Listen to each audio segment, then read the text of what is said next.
Howdy folks, Steve here. I was just out for a little run in what I like to call a dog shit park.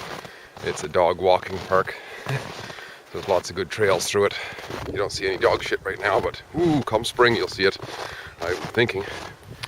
Anyway, I just wanted to talk a little bit about how, even though it's probably minus 18, something like that, a bit of a north wind, a bit of what some people call snotsicles running down my face.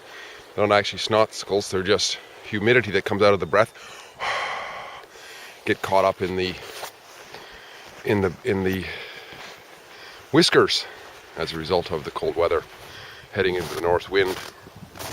And why would I want to talk about being in a dog shit park on a cold day? Well, as somebody who works as a healthcare practitioner, one of the things I do like to do as often as I can, not from an athletic standard or anything like that, is just get out and do some exercise. In this case, I was doing a bit of a run. Just happened to stop in a slough here, mid the cattails. This would normally be water during the summer probably.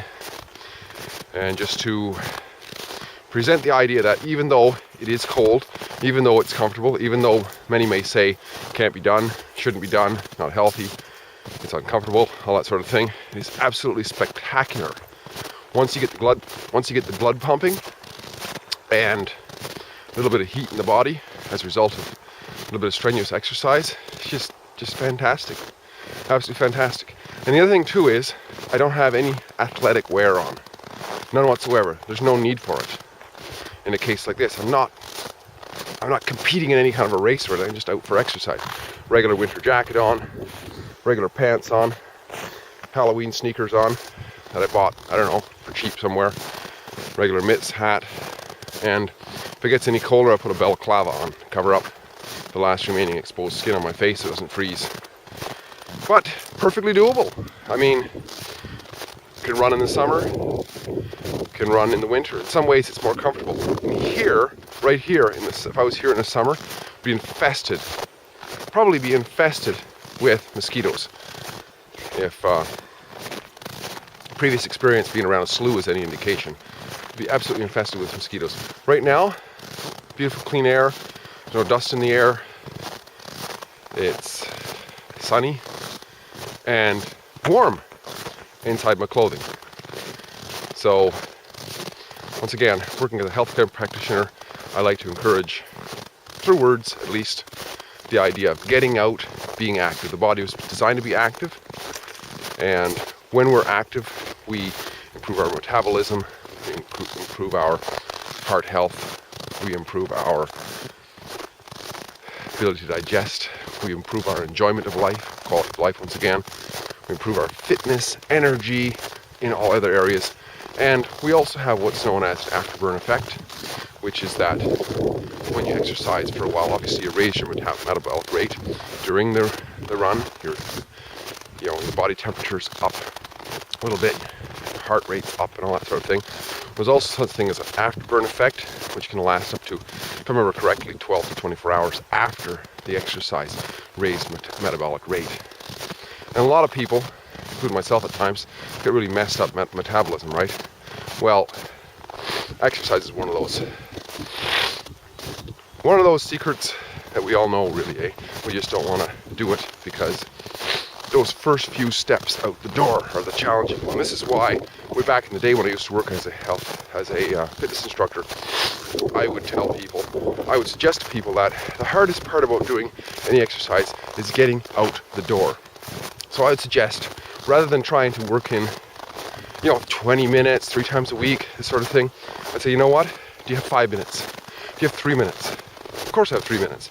Okay, put your sneakers on, step outside the door. Then what? They'd ask. They go back inside, watch your TV or whatever. Well, that's not going to get me in shape.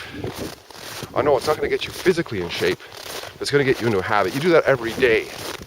There'll come a day, if you're really into it, that you will step off the steps, walk to the end of the lane and back.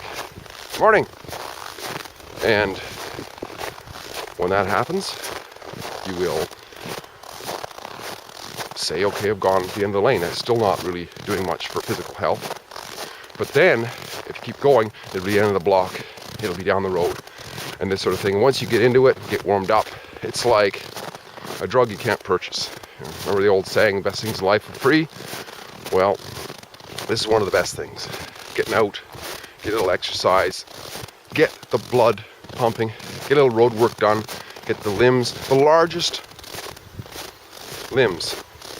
muscles in the body are the leg muscles. And as you may be well aware, the return veins come back to the heart.